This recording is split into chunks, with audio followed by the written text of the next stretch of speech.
Okay, we should be live. Hello, hello. This is going to be a different stream, different content than what I normally do. Hoping the quality is okay. I have some new layouts for today's stream. This is going to be more of a kind of podcast style interview with Peter Giannatos of the Charlotte Chess Center. And if you're watching on YouTube, there's more information in the video description. If you're watching on Twitch, there is a Peter command. Welcome to all the early joiners. We also have the Daniel command that links to the Naroditsky Memorial Fund fundraiser page. A lot more information is there as well. Apologies if my voice is a little bit raspy. It's still early in the day for me. I'm in the Midwest US. Weather is very cold. Have a cup of coffee. Hopefully wake me up a little bit. So pretty soon, Peter will be joining. And I think he's going to probably do most of the talking. I'm going to be asking questions, also moderating chat, and kind of looking for relevant questions to ask him from chat. So if anyone has questions about the Memorial Fund or big picture or anything, yeah, feel free to ask, and we'll try and answer as much as possible.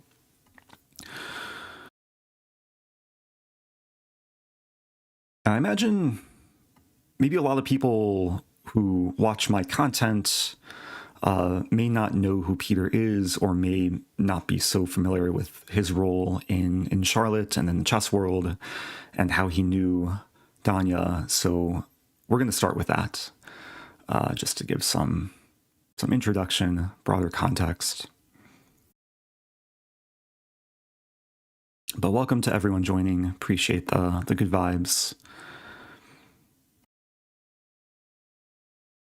Yeah, this means a lot to both of us. Peter reached out a few days ago, just looking for, I guess, a larger platform to share more information, raise awareness about the fund, and yeah, it means a lot to me too. Danya was one of the creators, streamers, also a good friend who I really looked up to. I think out of so many like chess content creators, he was one of the people I could relate most to. I think we had probably some of the biggest overlap, like mutual overlap of viewership on YouTube. So that's another reason why I think it's good to host a Q&A like this on this channel. I know a lot of my audience watch Danya religiously.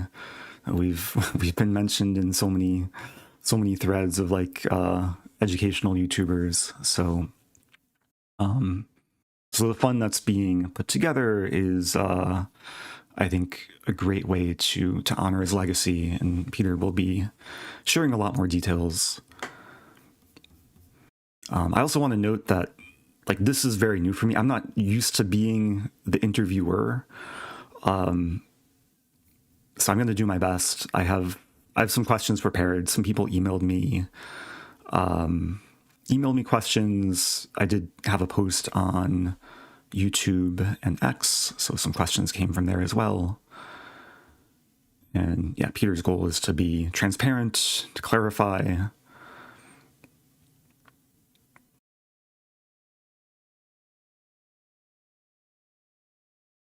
I do hope the audio is fine. I think my internet is stable, which is good. I have the Zoom link open.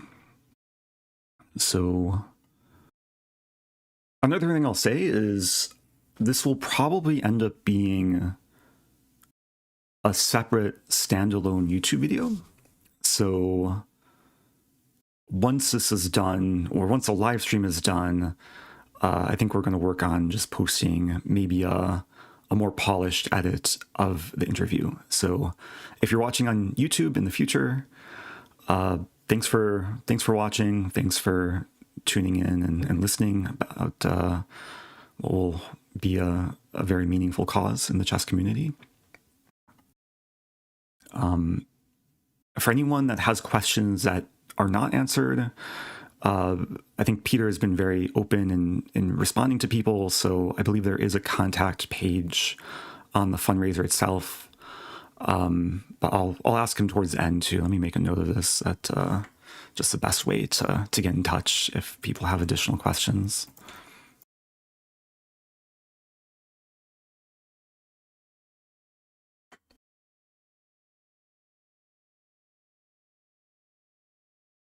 Okay, Peter is joining soon.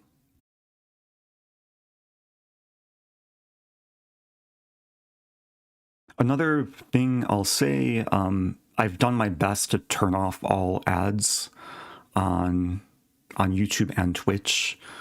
YouTube has the option of just turning off monetization, which I did. Twitch, I can't turn it off completely, but I minimized it to the lowest number of ads possible. Sometimes YouTube still runs ads even if you turn them off, but it should be very minimal.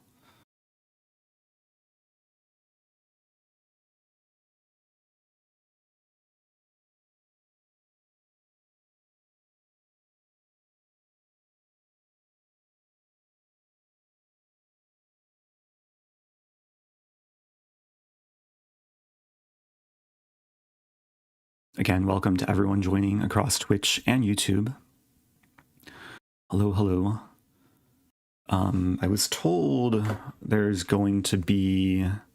Wait, let me just read my messages. Oh, sweet. Okay. There's someone actually from the Charlotte Chess Center who is knowledgeable about the fund, doing a lot of behind-the-scenes work. So I'm adding them as a mod on Twitch.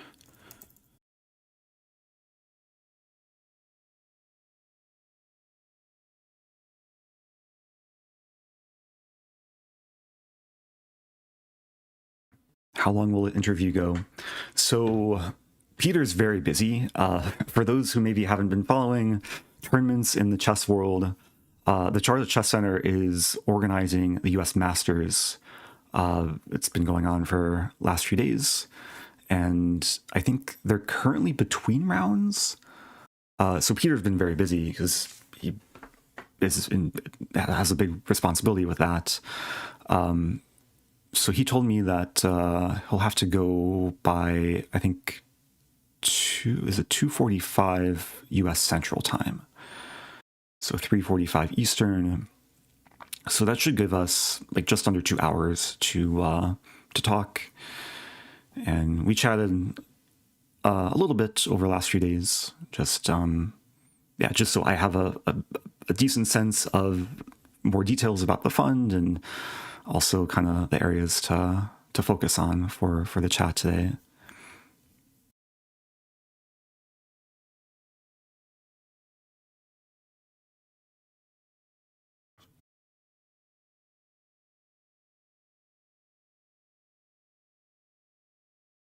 And I just want to make sure my other scenes are working. So this is my single cam scene. This is my be right back scene.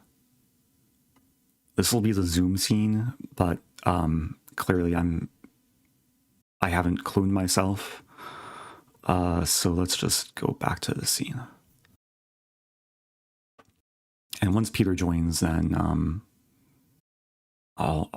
I'll have to take a moment to like add his camera and fix audio. Like I'm doing all the production too, along with interviewing. So apologies if I'm maybe looking off to the side or maybe I don't appear to be attentive, but there's sometimes a lot of things to juggle with running a stream like this.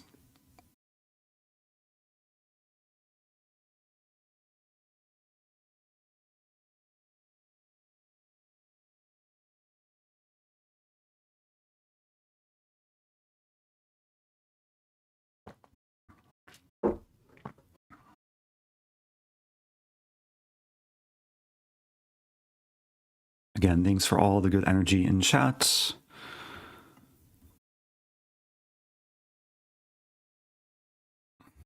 Yeah, we'll definitely address like the kind of the finances behind the fund and why there's a $4 million goal. This might be a new or different concept for a lot of people, but it's a concept of an endowment that you do an initial fundraiser to raise a lot, so then it can be invested over time and be more sustainable. And that's really the goal here. Peter will be a lot more eloquent with the way he explains it, and will also probably share a lot more in terms of just the philosophy and the goals given their resources. Okay, I see Kelly in YouTube chat. Yeah, thanks for joining, Kelly. I'm making you a moderator. So Kelly is here, I think maybe in both chats to answer questions. And I mean, there's no pressure to moderate, but definitely it's nice having someone watch over chat. And if there are questions that I maybe overlook that are good to answer, then feel free. Like if mods can repeat them, that can be very useful for me.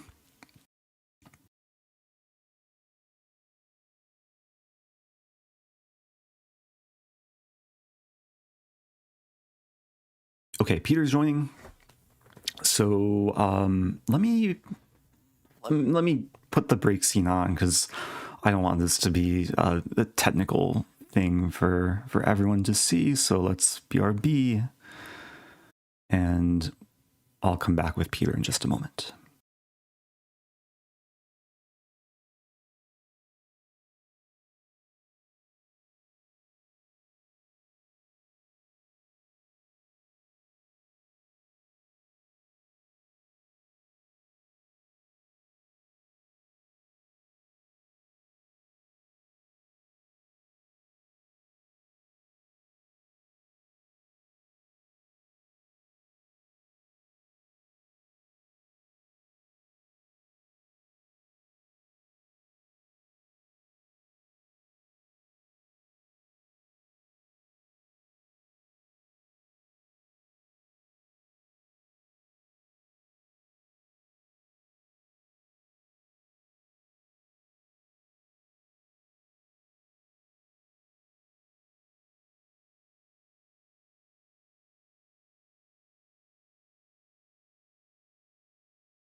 Okay. We're here with Peter. I'm still trying to get the exact audio proper, but welcome, Peter. Thank you so much for joining us. Thank you, Eric, for having me on and giving me an opportunity to speak on your channel and to the fans. Yeah, really appreciate you, and especially taking your time with the U.S. Masters going on. I know it's a very busy weekend in Charlotte, and I think the audio is good. I'll keep an eye on chat if people are complaining that one of us is too loud. But I was just doing some kind of quick introduction on my own to kind of give some background. And we were chatting last night too, and I think there might be a lot of people who watch chess online, who are big parts of the community, who watch Danya a lot, who may not know who you are and what role you've played in Charlotte and your relationship with Danya. So maybe we can start with that as just introduction, your background, and then later talk about the fund. Sure, yeah. So I would say just my own personal background is that I founded the Charlotte Chess Center in 2014, and we've been primarily doing chess in the Charlotte region, and occasionally some international events, and like the U.S. Masters, which is ongoing downstairs from where I am right now. And we've been doing that for over a decade, and I've been leading that as the founder and director for almost 12 years now. So a full-time commitment for me, and as a chess player myself, I have been fully committed to my work in chess for over a decade. My relationship to Danya is more a relationship on the level of friends, because we were friends before anything else. And when he made the decision not to continue his master's degree at Stanford and pursue chess as a career, for him it was a natural fit to move to Charlotte, where we had built already quite a chess community that he wanted to be a part of, and that he knew it would the chess community at large would respect chess professionals who chose to do chess as a career. And of course, he had a peer group here already. So again, I know there's a lot of, even for those who knew that Danya was in Charlotte and, let's say, affiliated with the Chess Center, he was never a full-time salaried employee. It was his local club. He chose to be a part of it. It wasn't something that he was forced to do or anything like that. He just was a part of our Charlotte chess community. But again, the biggest thing was that Danya and I were friends before anything. And I'm hesitant to really call us colleagues, because we never had that type of relationship where, let's say, I was the boss or he was the employee or anything like that. We were just friends, and he would participate in the ways that he enjoyed, in the ways that he wanted to, but he was always, of course, a member of our Charlotte chess community. So that's our personal background. So a long friendship, and of course, to fans and to our community, he was an esteemed grandmaster who lived in the city and enriched the local juniors with lessons, and then of course would always show up and play the Blitz tournaments, which was his thing. But so that's kind of a brief background. Obviously, he moved here in late 2019, and was here until his death. So had been here since then. And I know there's a lot of directions we can go with talking about how you knew Danya in recent times, and I don't think we want to go into too much detail of like the kind of nature surrounding his death, but just given that you were very close to him, and the fact that now we're kind of focused on raising money for this fund. Can you talk a little bit about kind of the philosophy with setting up the fund, and kind of just an overview to give people a sense, especially those who may not be aware? I see Hikaru just sent in his audience on Twitch, so there might be a lot of people who are not so familiar with kind of the big picture. Yeah, greatly appreciated that Hikaru, sent his followers here as well. So obviously for me, and for the chess community at large, and for his family, losing him was a huge tragedy. At the time that it happened, I was unprepared for something like this, and so it's been tough on everybody. And I would say for the first week post his death, I couldn't really think of much other than memories, and then of course doing things like working with the family to help them in any way I could, because I'm like the boots on the ground here in Charlotte, and they don't live and they don't live here. They live literally across the country on the other coast. But after that first week of grieving for me, I started to think, okay, this was our dear friend. Again, hesitant to even call him a colleague, somebody that enriched our city, enriched the chess community.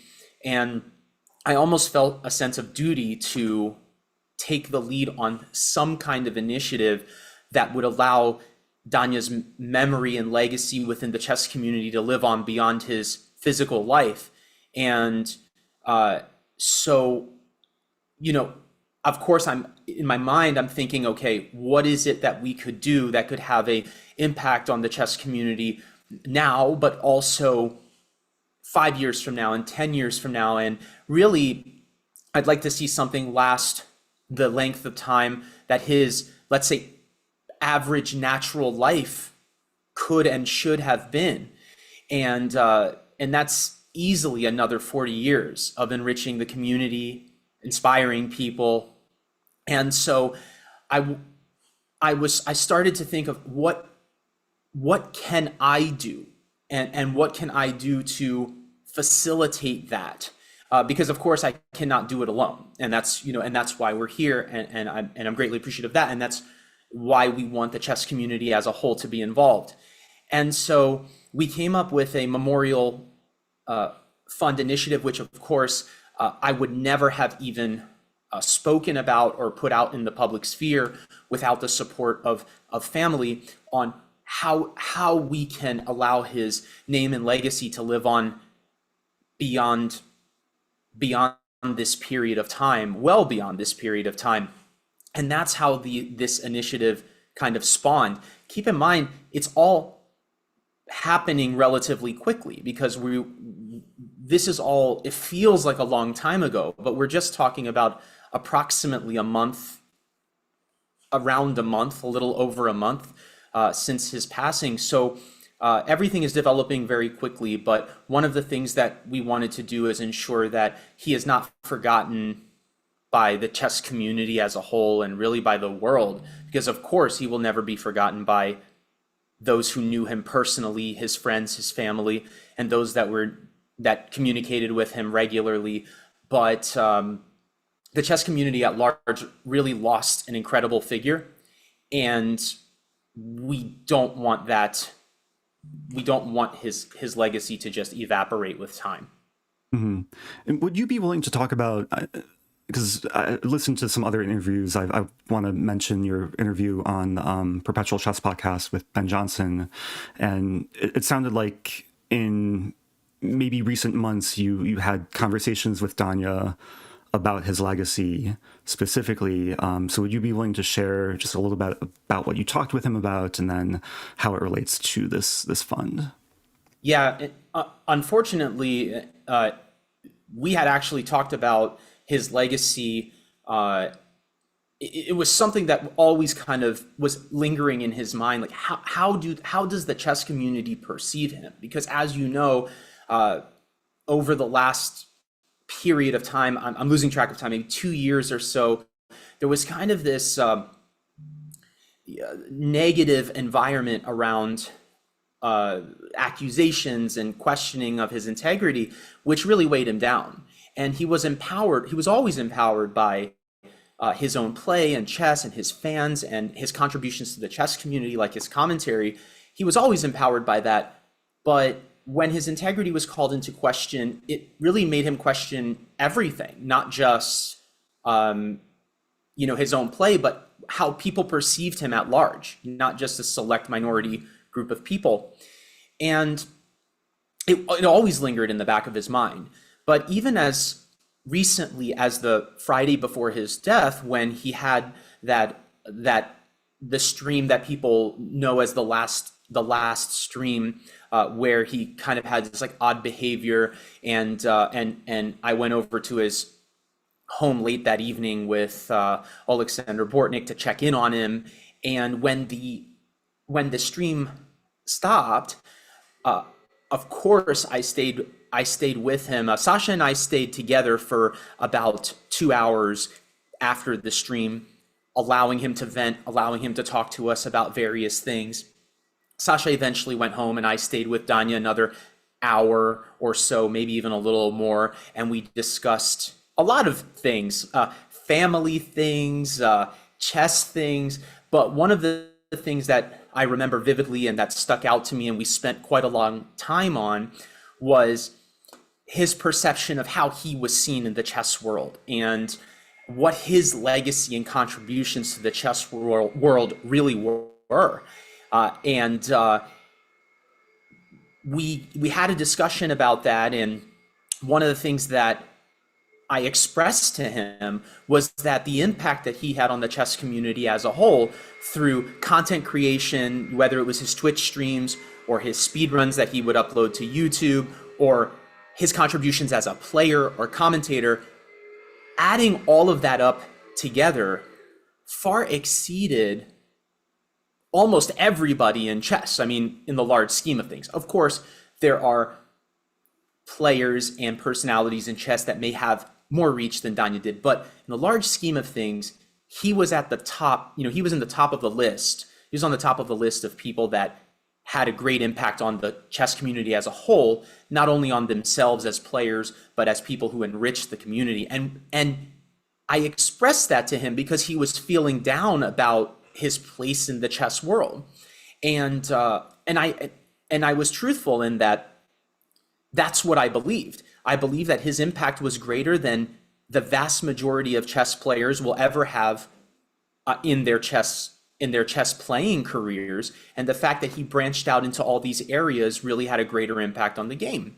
And when I told him that, because I was basically saying, hey, your legacy is at 29 years old, is really already, your impact is already greater than a lot of the same people who are scrutinizing you and putting you under this pressure.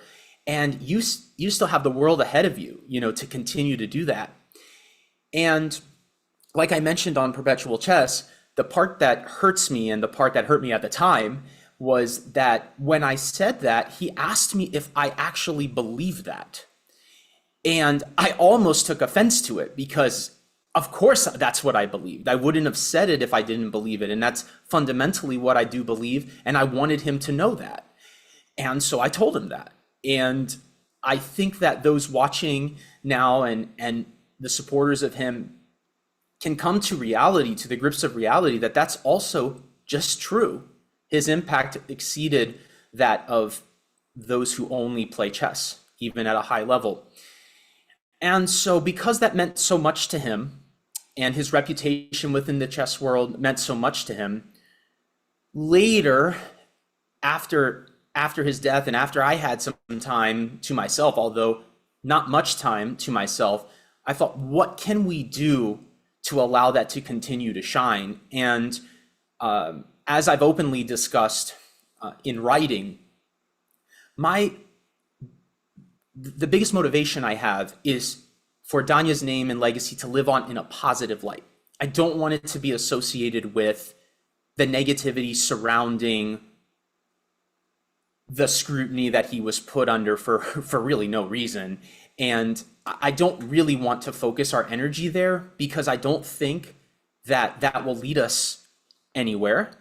And I don't think it will do a service to the chess community if we did that. So our emphasis on his legacy is indeed that, and not one of vengeance or vendetta. So I just wanted to make that clear because the initiatives that we've come up with, and I'm happy to discuss them specifically, are around building a legacy for him and initiatives that will have a positive impact on the chess community now, 5 years from now, 10 years from now, 15 years from now, and so on. So I hope I didn't say too much there. I don't want to absorb the whole conversation here, but there's a lot on my mind, obviously, about how those things spawned and why and what the motivation to do them is. Yeah, I think all of that is really important. I think you explain things really eloquently, and it's a difficult topic with just a lot of different areas to address. But I definitely align on focusing on the positives and moving forward in the positive light and kind of honoring Danya in the best way possible, and something that he would be proud of too. Perhaps we can discuss more of the details behind the fund itself, because it seems like there's two components between the fellowship and the annual tournament. But there was a question that I was emailed yesterday that maybe we can start with. It was from, let me find it. It was from Naeem. I'm hopefully pronouncing that correctly, but it's really about how the initiatives in the fund will reflect and preserve Dania's legacy in a meaningful and lasting way. And to read the additional part, in other words, what aspects of Dania's values, contributions, or vision of the chess world are guiding the design and goals of the projects the fund will support? Yeah, I think that's a great question because we came up with initiatives that we believed represented Dania's values. Of course, there are many things that we could do within chess, but we wanted those things to be in line with the things that he valued. So if he came back to us tomorrow and saw what we were doing, that he would be happy to partake in those and put his name on those.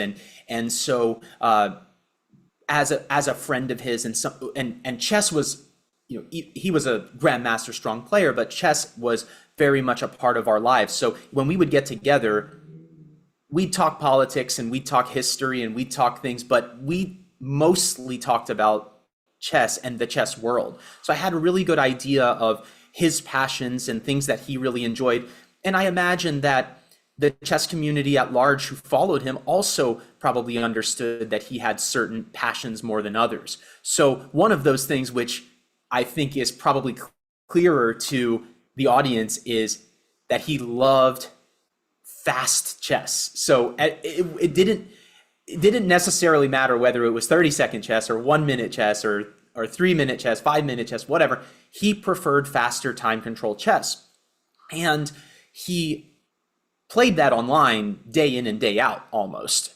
But one of the things we always talked about was his desire and wish that there were more over-the-board blitz and rapid tournaments that were at a higher level, that would attract the strongest players. Because we have the World Blitz and Rapid Championship, that's a once-a-year event, and but on a regular basis here, at least here in the United States, I'm not sure about the rest of the world, but there aren't big blitz and rapid tournaments that are, let's say, at the elite level where they're also open to grandmasters like Dania. There are blitz and rapid invitationals in the Grand Chess Tour and in some other places, but not really open to a wider group of players. And he asked me and he asked Grant, my colleague, what could we do to have such a blitz and rapid tournament that he could participate in? But, of course, it's very difficult to put on elite level events without outside sponsorship and funds. So we had blitz and rapid tournaments at the club level, which he participated in by his own will. We didn't poke him to play in them. He did them because he loved to play. But he really wished that there were higher caliber events that he could play in. So the Memorial Tournament reflects his values, at least the type of chess that he enjoyed the most. And so that one to me was the easiest initiative because it truly represented his interests. And I'm sure there will be other questions about the details of this event, but one of the things we want to do is, again, if Dania was still with us, would he have the ability to play in this event? And the answer is yes. And we want to make this event more open to amateurs and professionals alike. So like open tournaments in the US that have sections based on levels, we do foresee that happening at the Memorial event as well, where there's kind of a higher level section, if you will, actually similar to our Masters event this weekend, like here where I am at the at the tournament, where we have a Masters group, which is for those who are chess masters and up all the way through 2,700 grandmasters. And then we have amateur sections at the bottom. So it's really a festival here. We have almost 700 players. We would be looking to do something similar to that, where amateurs and professionals alike come into play the event. They may be separated by sections, but everybody's present and in the same place, honoring Dania's memory, playing the type of chess that he would have enjoyed himself. And so, and I hope we can also factor in the creator side as well, of which he was one, and allow, you know, those members who cannot physically attend this tournament to be able to follow and enjoy the tournament from home as well. So the Blitz and Rapid Memorial for me was it was the first thing I thought of because it represented his interests so well. So that's the one part of the fund that we're raising for. The other part, and this is something that took place, the fellowship, which is going to be designed to support high achieving chess students and chess players, junior players who are shooting for the stars in terms of their chess careers. This one took into account a lot of private discussions that I had with Danya, and some actually initiatives that we were already doing here in Charlotte at a more local level. This would be, of course, a national fellowship and something that would be open to everybody in the United States. And the fellowship came about, the idea of doing a fellowship came about because Danya and I often talked about the lack of resources that American junior players have if they wanted to be if they wanted to be chess professionals. So in other words, really talented junior players, at least in the United States, often move away from chess and kind of pursue a traditional path, which quite frankly, Danya did himself, because he was a very talented young player and remained a talented player, but then decided to go and achieve a 4-year degree at Stanford and kind of put his own chess on the back burner. And part of that was to pursue a traditional balanced path, but the other part of that was that the light at the end of the tunnel seems so far away. And it seems like that for a lot of our junior players in the United States now. So a fellowship which would encourage our most talented players to continue to pursue chess and remain within our chess world seemed to be a natural fit. In fact, Danya himself was a recipient of the Samford Fellowship, which is a fellowship that has existed in US chess for quite some time. And he was the recipient, he was the only recipient in the year that he got it. And he indeed used that fellowship to travel and play in tournaments in Europe, ultimately becoming a GM, from that subsidy. And that is really a great program that still exists. And an additional fellowship would enable our community to have access to even more resources. Why that matters and why that reflects his values is that he really valued those chess players who committed their life to the game. You know, obviously there are a lot of chess players, including myself, that are masters but amateurs, right? So we have not committed, let's say, I haven't committed, let's say, my whole life to playing the game of chess. I didn't start at a very young age, but Danya did, and he became a strong grandmaster, and it was very much a part of his DNA. It was very much a part of his life. So he really valued those who pursued chess as their number one priority. Like, hey, this is the top of my list. Chess is number one for me. And supporting this type of fellowship that students and youth with that same level of interest in chess have access to continue to pursue their dreams and goals within chess absolutely reflected his values and where they lied within the chess community. I'll just tell you a story of something we did locally on the ground here. This fellowship wouldn't impact this program at all. It's just something that Danya and I worked on together on the ground. When we came back from the pandemic, we had this idea together. It was just Danya and I. We were the strongest titled players in Charlotte at that time. Now we have 3 grandmasters living in the city, so the bar has really raised, and Danya contributed a lot to that by being here. But when we got together to discuss a program which is called the Elite Chess Team, and it still exists to this day. And we took an alternative view to the way things are done in most places, where when our students got to a certain higher level, in the case of the elite chess team here in Charlotte, it's 1500, we subsidize the training for the students. Whereas in most places, it's the opposite. As you get stronger, your costs increase because the access to specialized training, certain tournaments, things like that actually increases because they're harder to find. It's harder to find those resources. We wanted the opposite to be true because we wanted to encourage students to shoot for the stars, to shoot for those higher levels. So Danya and I got together and we decided that we would subsidize training for students that reached 1500. And instead of them paying more, they would actually pay half the price of what the lower level students were paying to be in the classes. And that was an effort to encourage students to shoot for the higher levels. So we first started with about 20 kids, and Danya and I just taught the classes ourselves, split the kids up, and we would teach them, and that was great. And now, fast forward to today, we have over 80 students on the elite chess team, all who've reached 1500, many who have become expert and master level players. And it was just a small thing we could do here on the ground in Charlotte to give students something to work toward, give them that light at the end of the tunnel where it's like, oh, if you reach the 1500 rating level, which is very achievable, it's not the same thing as like 2600 to 2700. It's like a whole different sphere.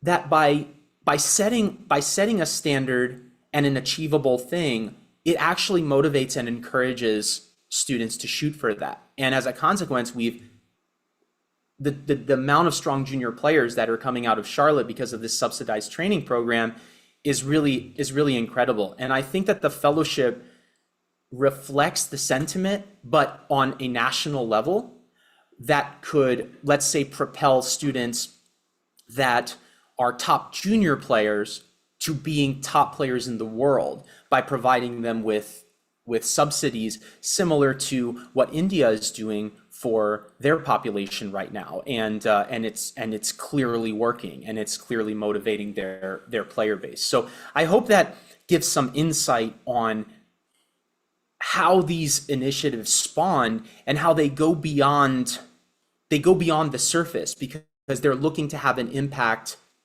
If you multiply that year over year, where you have this fellowship in the works now for 5 years or 10 years, if it's possible to try to see the future, what type of impact that can have over time, similar to the trajectory of, let's say, the elite team, how it quadrupled in 4 years because people had now something to shoot for and something to look for, something to motivate them to reach the higher levels. So I hope that there's some parallel to be drawn there. This initiative would just be on a much higher level, and it would affect US chess as a whole, and the juniors that would be impacted in the nation versus just a concentrated effort here in Charlotte on the ground. Because quite frankly, we believe that an international memorial event and a national fellowship represents Danya's true impact on the world of chess. It wasn't just Charlotte-based impact. He had an impact on the chess world as a whole. So we feel like that better represents who he was. For sure. And both initiatives sound incredible and sound like they're being done with the right philosophy and intentions. And I was wondering if you could elaborate on like how, maybe we can start with the fellowship and then talk about the tournament too, but how selection process would work and how it's structured to ensure that there's transparency and how exactly the funds are allocated to pay out annual fellowships to talented juniors year after year. Yeah, so we're very early in this process. As you know, the fundraiser has just recently come about, and members of the chess community have participated already. And So the exact criteria for the fellowship has not been determined yet, because one of the things we need to know is this fellowship going to be, how large is it going to be? And that's definitely determined by the amount that we're able to raise. And if the amount is small, would it go to one particular individual? If the amount is larger, could it possibly go to 5 or 10 individuals? It just kind of depends where we end up. And we will have a selection committee, and we will meet with our nonprofit compliance officers to make sure that whatever fellowship requirements are there for, like, whatever application requirements are fair and equitable across the board, so that people know what the standards are and that the decision-making process there is non-biased. And so the exact details of that will have to be worked out as we get closer to, to actually launching the fellowship. But we do not know where we're going to end up with the endowment. So it's hard for us to plan the exact details of the fellowship right now.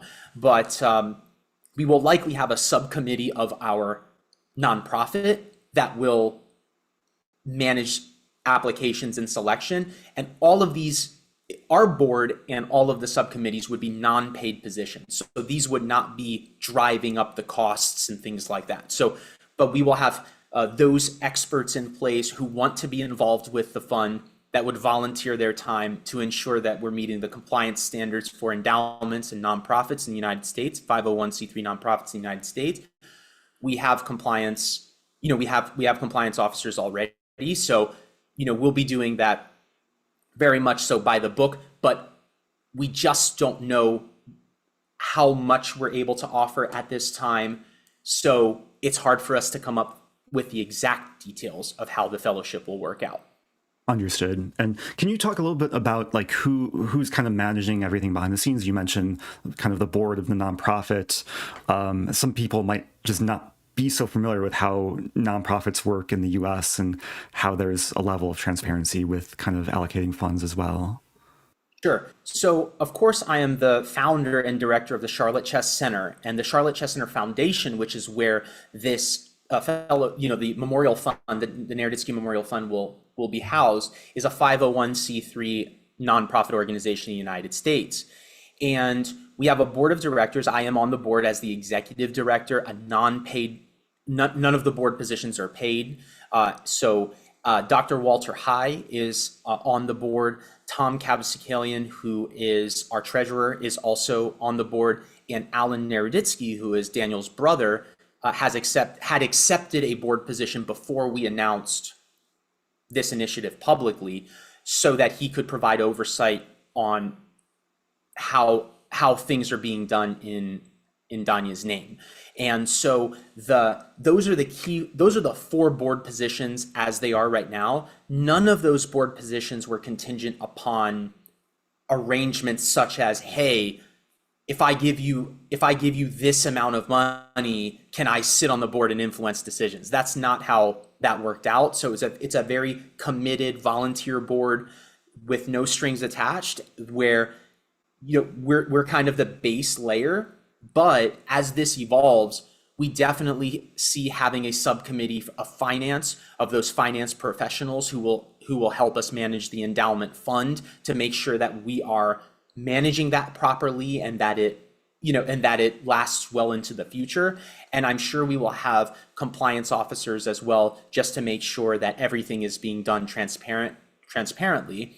And a question that a lot of people have, and what the reality is, I had it myself, which is, how do I ensure that, because I'm on the Charlotte Chess Center side and on the foundation side, how do I ensure that I do not get into any crossover or hot water here? Because that is not the goal. And in fact, there are rules and regulations with nonprofits that would not allow me to benefit the for-profit side in any direct way. And if there was ever any conflict of interest, between the foundation side and the nonprofit side, or the foundation side and the Charlotte Chess Center for-profit side, that I would not even be able to participate in voting on whatever those provisions were. So there are rules in place that 501c3s have to abide by, including very strict accounting and reporting. So that part is going to be transparent, and we can talk more in depth about that. But it was a question I had for myself too, because I said the last thing I want here is for this to be perceived as something that is benefiting me specifically, because that is not the intention here. And so I just was the most natural person to unite the chess community. I have the acumen to put this type of thing together, the off the board chess skills that would allow me to put something like this together and rally the chess community behind the scenes, like the people like yourself who can help spread the word and contribute to its awareness. But I have no interest in profiting from this at all. This is not a business for me, and this is not a this is not a career for me. So. Mm-hmm. And I think you have the track record to prove it too. Maybe a lot of people who maybe just watch chess content casually online don't realize like how much good you've already done in Charlotte, and how kind of honest and kind of professional you are in approaching these sort of things. So I think it's helpful to kind of raise awareness in that regard and continue to be transparent. And I think the community really appreciates that too. Yeah, I appreciate that. Thank you. So there is one question in chat, which I think you already kind of talked about, like avoiding conflict of interest, but there is a question to ensure that students who are already like paying for education to be a student at the Charlotte Chess Center. This on the web. Sorry, let me repeat that. So if there's someone who's already paying to be a student at the Charlotte Chess Center, how do you ensure that they're not benefiting from this fellowship, that there's no kind of conflict of interest in that regard? Yeah, I think that comes down to a like removing any Charlotte Chess Center employees like myself from the selection process of those fellowship recipients, and also having exact requirements for the fellowship, because it is possible that a Charlotte Chess Center student could qualify for this fellowship, but the selection committee for who is going to get the fellowship money would not involve any employees of the Charlotte Chess Center and anybody within an arm's reach of the Charlotte Chess Center. And that's kind of the standard that nonprofit components of for-profit companies have to abide by to make sure that there's no conflict of interest. So when there is a selection committee for the fellowship, and when the criteria for the fellowship is released, they will conduct that in the most fair and equal way, and there cannot be a conflict of interest between the two groups. So that selection committee would have to be non-biased. And more than likely, what we will do is reach out to esteemed members of the community who want to volunteer their time, that represent different geographic regions, that can sit on this selection committee to ensure that kind of fair and level playing field, while of course following the guidelines for the endowment, or for the fellowship specifically, because those will have to be outlined explicitly to make sure that we're able to follow a system for selection. Yeah, really appreciate you clarifying that. And yeah, hopefully that makes sense for the audience who's not like in the weeds of all the specifics when it comes to the legal side. I was wondering if you could talk about kind of the fundraising so far, and the kind of the reasoning behind the kind of lofty goal of $4 million, and kind of the progress of the fundraising campaign, and where we're at right now. Yeah, happy to kind of talk through why we set the goal, where we set the goal. It's an idealistic goal, of course. We hope that we can achieve it, but we're not sure about it. So we set the goal at $4 million, and we, as the Charlotte Chess Center, and as Daniel's former chess club and someone who we feel like really helped our chess community out by just simply living here and bringing attention to our city. We contributed to the fund to seed it initially, just to show how committed we are to the actual project. The lofty goal of $4 million, which might seem jarring to people, is because of its endowment nature. So basically something that is supposed to last for a very long time versus something that may only last 2 to 5 years or something like that.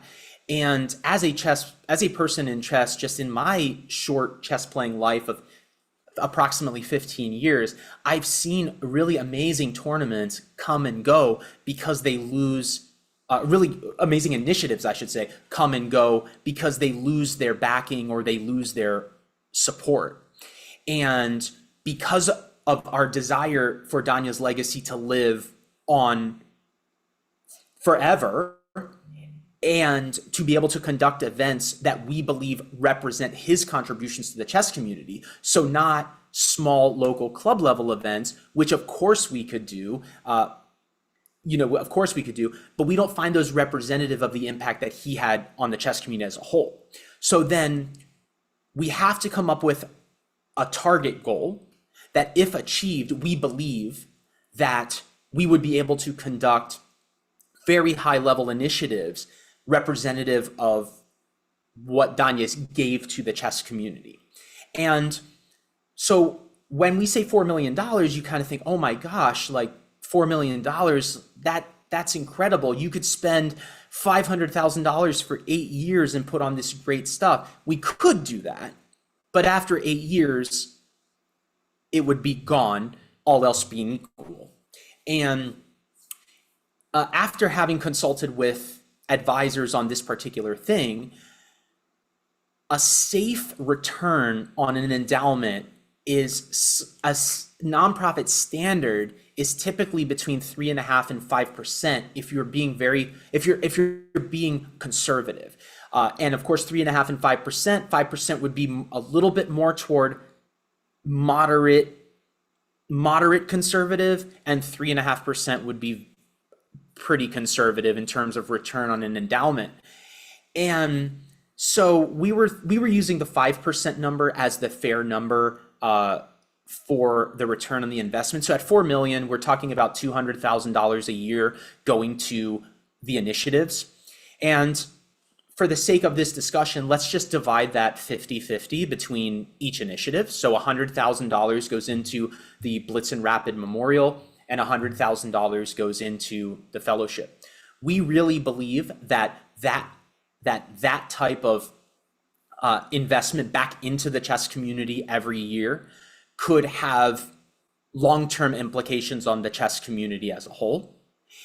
And that was the number that we sought to achieve for that particular reason. $100,000 a year, let's say, toward the fellowship could give 10 top American juniors $10,000 a year to pursue their goals, or 5 top American juniors $20,000 a year to pay for training, to pay for travel, to be able to play elite level events across the world to enhance their abilities. For the memorial event, that would go into, of course, accommodating players to show up to the event. And for his legacy, we want the best players in the world playing in this event. That wouldn't prevent amateurs from being able to play in the amateur section, and that wouldn't prevent non-elite players like 25 and 2600 rated GMs from participating in the event. We see the event as a very open event. It's just that we want this to be on the tournament schedule of the world of chess.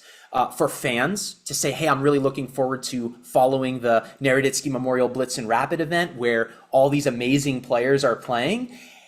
Hopefully that gives fans at home the entertainment and enjoyment of chess that they seek. And of course, the players that show up to play the event, just it being a quality event at a quality venue with good accommodations for the players and a good prize fund for the players. Because now at this present moment, there may be many players who would offer their time to come and participate in the event out of respect for Danya and out of honor and integrity. But again, we have to look past the first year, past the second year. What is that going to look like 5 years from now? What is that going to look like 10 years from now as top level chess changes and those players who once knew Danya personally may be retired from the game, and now there's a new wave of players? How can we ensure the longevity of these initiatives? And that's why we're shooting for the 4 million number. If we don't make it there, we will still put on these initiatives, but they will just have a slightly less impact than they could have.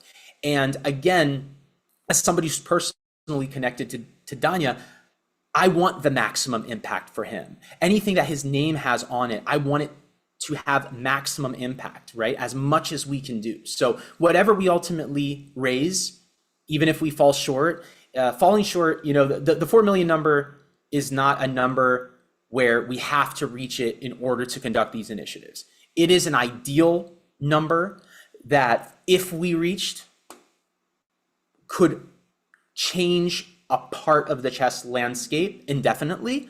And that's something that would assure his legacy lives on for 5 years, 10 years, 15 years, and 20 years. And that's our goal. We may not get there, but that's the goal. Mm-hmm. There's a kind of comment slash maybe people have similar questions too from chat is if and will donations stay open beyond the duration of the current fundraising campaign? Because if you go to the Give Butter link, it says that the campaign lasts another month and a week or two. So will people be able to donate beyond just the next month and well into the future? The answer to that is yes. The reason that we have a deadline date is because in order for us to kickstart these initiatives, the original founding donors, that's what we're raising for now. It's like, hey, you are the group of people who originally seeded this to see that it becomes a reality. Those who wish to contribute at a later stage, we would welcome their contributions, and we would absolutely use them to further enhance the initiatives little by little as those come in at a later date. But we would love to get a Naroditsky Memorial Blitz and Rapid on the calendar for the year 2026. And we just can't keep that window open forever if we want to get a memorial event on the calendar for next year. Quite frankly, we're already cutting it close. Typically, we would plan these things out more than a year in advance. But obviously, we can't choose when these particular things happen. So to be an original founding donor and one that will remain on, in history as the people who seeded this amazing project, that will end in the next 5.5 weeks.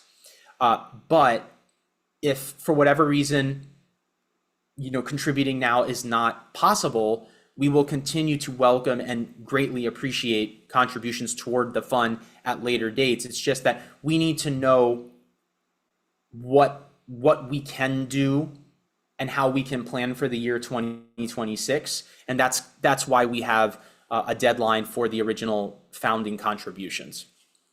Got it. And there have been questions too about specific details regarding the tournament, about dates and if amateur players can play. And I know it's very, very early in the planning stage, but if you can just maybe talk about the planning process for a tournament like this, or it'd be different sections, or there'd be kind of reaching out to top players in the world to participate. So if you can maybe give as much detail as possible to the underlying planning. So we have a keen interest in making this the community's event. So to answer the first question on whether everybody essentially would be able to participate, yes, that is our goal. So we will have amateur sections. We will have an elite section, because that is what is going to attract, make this event really a popular event, is try to get the world's best Blitz and Rapid players to attend the event. But yes, we see this as the community's event. We want community members to be a part of this. We will we want spectators to be a part of this, even those players who may be nervous about playing a tournament but still want to see this in action. We would love for them to show up to the event. We would love for amateurs to play in the amateur sections of the event. And of course, we want all titled players as well to be able to participate in the event, not just the world's elite top 10 players, because again, that would not represent where Danya would fit into this. Imagine if Danya came back for the event and he said, well, wait a second, I can't play in this? How is that possible? I can't play in my own event? We would never do that. We want this to be open to everybody. And we hope to also build an amazing fan experience around it so people can enjoy the joys of chess that, beyond a tournament format. So we hope to have side events and action similar. As you know, Eric, you've been to some of our over the board events here in Charlotte where we've had you come in to engage fans, give lectures, to play them in Blitz. So we hope to build a festival-like experience around this incredible event. But of course, we're going to be targeting the top players to participate in the event, to give it that kind of credibility and notoriety that we believe Danya deserves. So we very much see this as a large-scale event of hundreds of players from the community. I hope thousands of players will see. And as we discussed earlier, we know that Danya's fans live all over the world. And it's impossible for us to take this event to every city across the planet to make it close to everybody who loved him and wanted to follow, and have followed him and were enriched by his content. But we hope that if we can make this event high level enough and something attractive enough, that media would cover it, both in and out of chess, that a broadcast would be done so that people can follow along from home if they can't make it out to the event. So again, we see this as the community's event. Somebody has to drive it, somebody has to organize it and put it all together, but we want everybody to participate who wants to, whether it's physically showing up and playing in the event. You will be welcome to do that, amateur or professional. Or whether you are unable to do that and you would just like to follow the games from home or watch a live commentary or see reels or photos from the event so that you can follow along from the comfort of wherever it is that you live. So that's our goal. That's our goal with that particular event. So yes, very much an open event, one that belongs to the community. That's awesome. Yeah, and I would definitely make it a priority for myself to attend, just given all the just community effort that's going into such an event, and the fact that I love Rapid and Blitz. And I was wondering, like, it's a very busy chess calendar coming up in 2026. Do you have any sense of when it would be, like summertime? Like, I know it's hard to work around the calendar, or do you happen to know when you would try and finalize a date? Yeah, it would not be, it would very unlikely be the first quarter, because it's just the timing to be able to put something like that on. We would have to reach out to our hotel and conventions partners here on the ground to see what dates are available for that size of an event, because you might imagine that if you're attracting hundreds of players, you need large facilities for that. And typically those larger scale events are planned out more than a year in advance. So we don't have an exact date for the event. What we'll ultimately do when we know what type of event we're able to conduct is we will put out RFPs. Basically, those are requests for the use of space out to our hotel partners, ask for availability, because we don't know what availability will be with such short notice. And we will try to pick the most ideal weekend where it doesn't conflict with major events on the FIDE calendar. And of course, in an effort to try to get as many participants as possible. So it's hard for me to know when those available weekends are going to be. I know there will be some, but at this stage, it's hard for us to plan that far in advance. Once we know where we end up with our fundraising efforts, and we will plan those dates well into the future, because that's what we would have to do typically for events this size with our partners here in Charlotte, to make sure that we have the space and venue and that people can mark their calendars and arrange their travel and things around participating in that. So the first year event is going to be the one where we just don't know where it's going to fall on the calendar yet, but in years thereafter, we will have them on the calendar well in advance. That's great. There's a question that was emailed to me by Cass, who is asking, how can everyone get involved to achieve the goals of the Memorial Fund beyond the fundraiser itself? And would there be any potential volunteer opportunities for the event, for example? Absolutely. So number one, the thing that people can help with the most beyond contributing themselves is helping spread the word. And for those who can contribute, asking for even a small contribution, like a cup of coffee style contribution, like $5, $10 is fine. So that's just raising awareness of it for those who may want to participate is kind of the first step.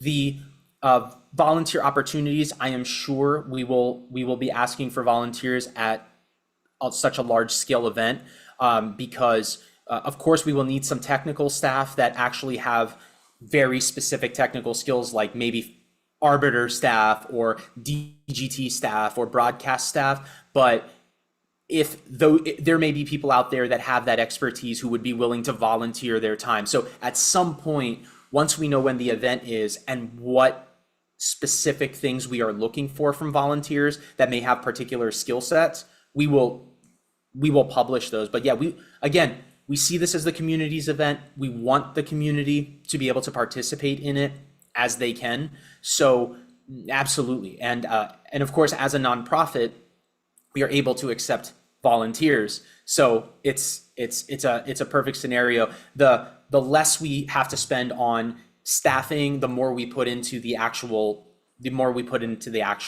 event and itself. So absolutely, we will welcome volunteers once we have a date and the exact tasks and skill set that we're looking for the tournament.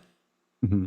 I have one more question just about behind the scenes of like everyone involved kind of putting together and organizing the tournament, because you mentioned committee kind of designating funds for the fellowship. I assume that will be separate to kind of the organizing committee behind the tournament.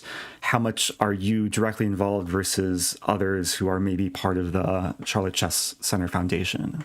So one of the reasons why our involvement as the Charlotte Chess Center, let's say the company side, the for-profit side, is useful is we, as a for-profit company, we can assist the nonprofit. It just can't be reciprocal. So nothing that the nonprofit does can in any way directly benefit like the Charlotte Chess Center, but the Charlotte Chess Center can benefit the nonprofit. So as you might imagine, we're a staff of 55 employees at the Charlotte Chess Center, many of whom are full-time salaried employees. We will treat this event as a CCC event in a sense that our salaried employees will work the event at no cost to the nonprofit. As you know, we have the DGT boards and the chess clocks and equipment that we would use for the event. That will all be given to the memorial event at no cost. So one of the benefits of us, spearheading this is a lot of the costs that other organizers would have to would have to absorb, the memorial event will not have to absorb. So that endowment, the endowment returns can go primarily to the event itself, the players, the accommodating the players, the cost of the venue and putting on the event. We hope to have a VIP dinner for those contributors, but also for the family, so that the family can come in every year and experience this event and see their son, their cousin, their nephew in a positive light year over year. So we would rather the funds go toward those things in the memorial event. And the nice thing about the fellowship aspect is that it doesn't have a lot of costs associated with it. So That's just volunteers who will devote time to the selection process, but there's not a lot of overhead. When you run a physical event, there are tons of overhead costs. The good news is we're able to subsidize on the for-profit side a lot of the costs that organizers would typically have. So that's just, and we have great hotel partners and convention partners in Charlotte where we know we can really reduce the costs that would not be true if we were doing it somewhere else. So so we really want the most of the the funds to go to the actual tournament itself, and we will do our best to make sure that we can limit the amount of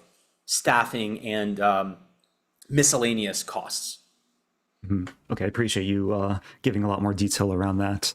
There is a question from YouTube chat, because we were on the topic of volunteering and kind of on ways people can get involved and contribute. And Danya had a very large audience abroad and internationally, reaching people from all over the world. So the question was basically asking, are there other ways to get involved and to support, maybe beyond just donating?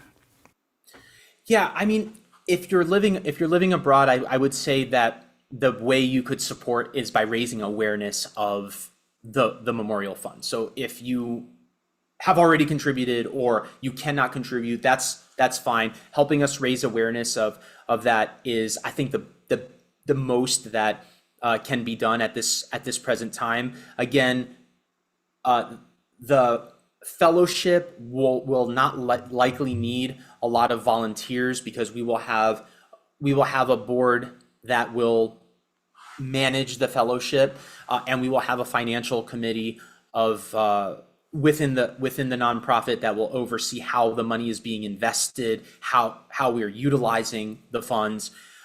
So if you're living abroad and you're far away and you can't be physically present at the event, I would say just help raise awareness of the of what it is that we're doing, and I think that's enough. It's we can all help in the ways that we can, and that's all we would ask in good faith. Mm-hmm. Appreciate you answering that. And another question kind of relating to international viewers, but also maybe touching on just where people are donating from. Is there anything you can share about just the supporters of the campaign already? There's been large contributions, but a lot of smaller contributions too. I imagine it's globally, but I don't know how much information or stats you're able to share. Well, I can tell you that it's definitely global. I don't have the analysis to say, hey, how much is from Europe, how much is from Asia, how much is from North America, and so on. But I can tell you that the contributions have certainly been from a global audience, and so we are delighted to see that the chess community at large is interested in contributing to this. I am fully aware that these events, given that the Blitz and Rapid Memorial will be physically held in the United States, in Charlotte, North Carolina, in the United States, and that the fellowship will impact primarily will impact junior players in the United States, I can see how those living abroad may say, well, wait a second, that seems very, let's say, US centric. And unfortunately, because of just finite resources, we don't have the ability to make an impact on a global level. If we could, I'm sure we would, but we don't have such a great, we don't have a chance to make such an impact on a global level without multiplying the endowment, target by 20x or 30x. So we are trying to be reasonable. We hope that those living abroad we hope that you can put it on your calendar and make it to the memorial event. Like, we would be delighted for you to attend. If you can't, we also hope that people like yourself, Eric, and others that are able to raise awareness of the event, cover the events, stream the games, create reels and vlogs from it, and we hope that our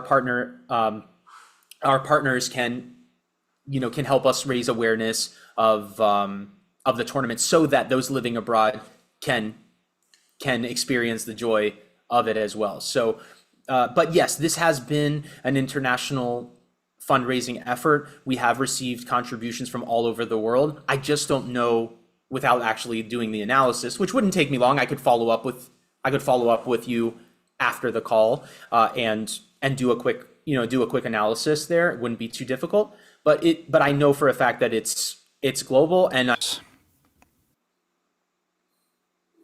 It's probably not something to do with my Wi-Fi because Zoom.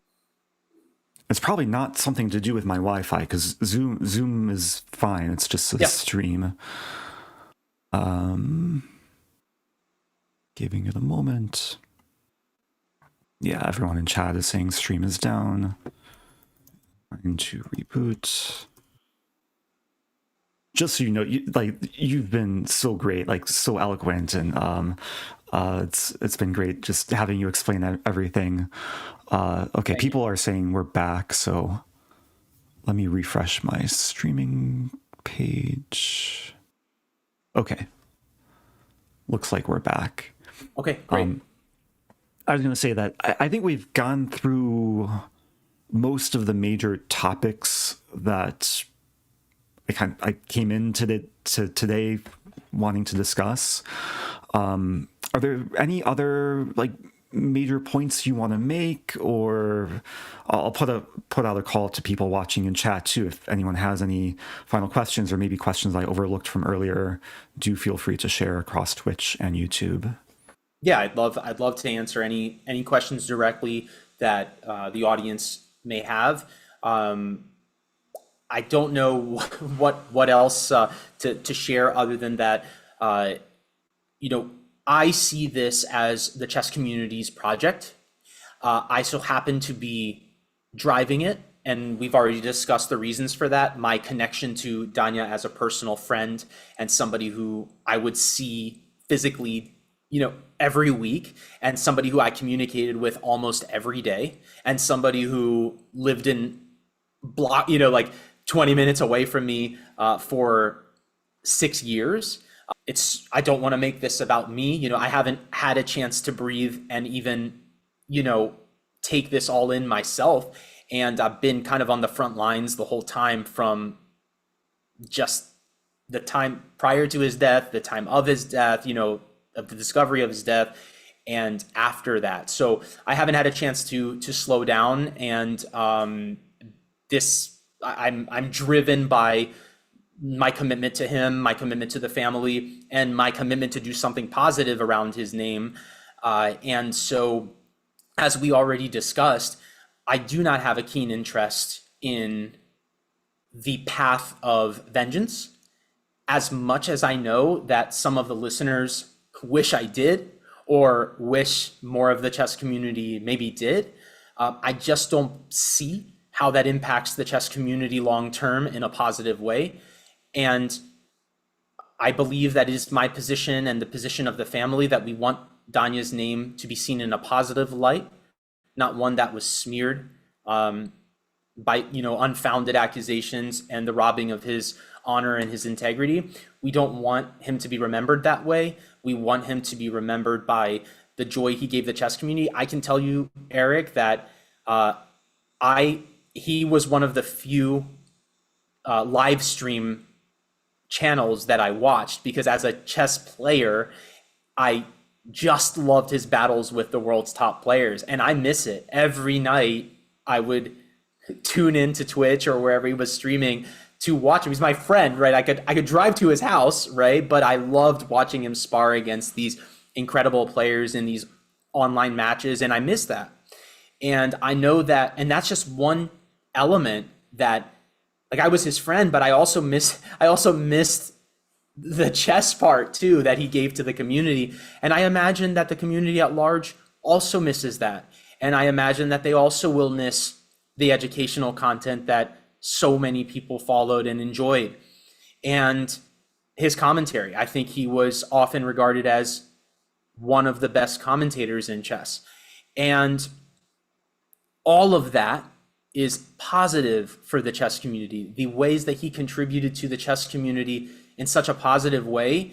And so the memory I want to have of him, the short of his short life, is a positive one. And I hope I can convince the chess community to share my belief that the experiences that we had with Danya, like mine were obviously physical because we knew each other personally and we lived in the same city and often met with each other, but also those who had a relationship with him just as a person who they admired, a person that they liked to follow, that isn't forgotten, and that for the duration of my life and as long as I'm involved here, that we can see him in a positive light, in the same light that we saw him when he was still with us. So that's my only plea, and that the chess community unites behind this cause. It's a tragic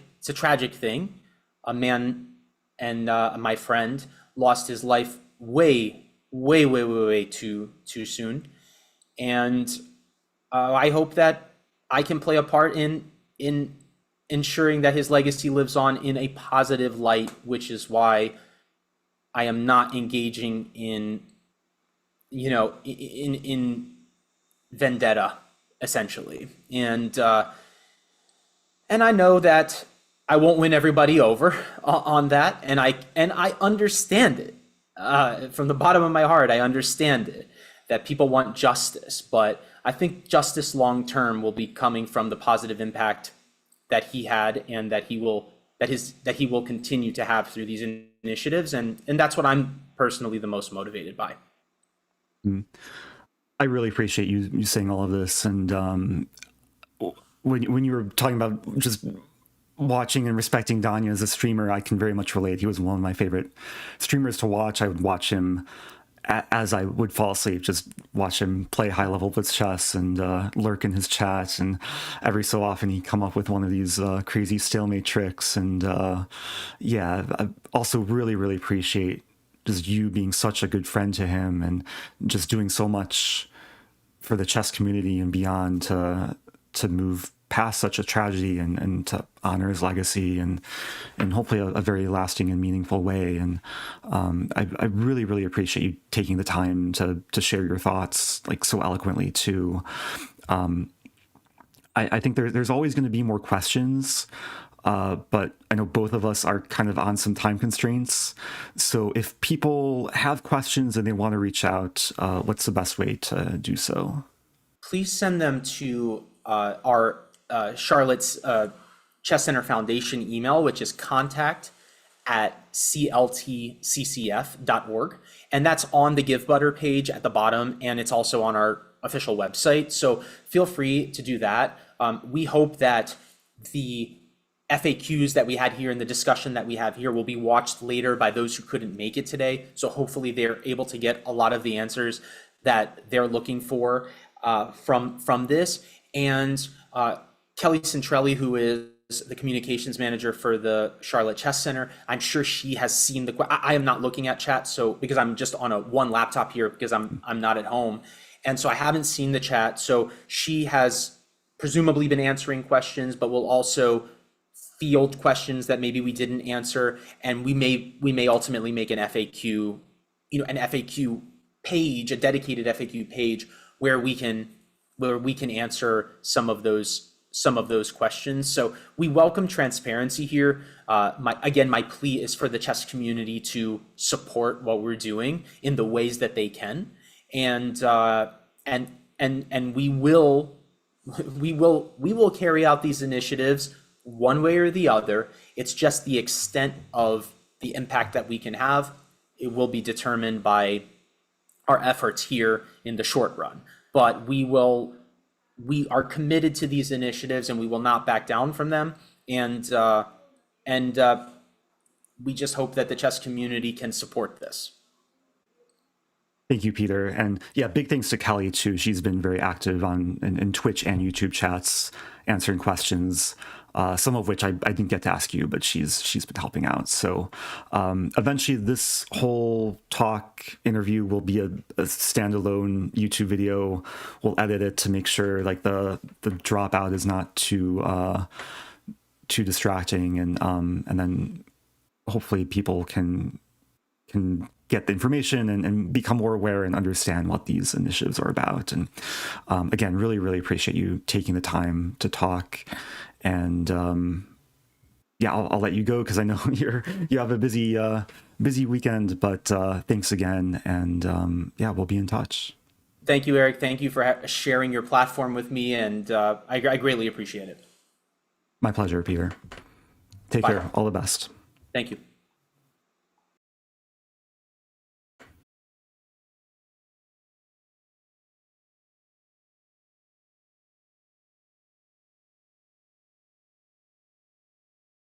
Okay. Yeah, big thank you to Peter for just being so open, and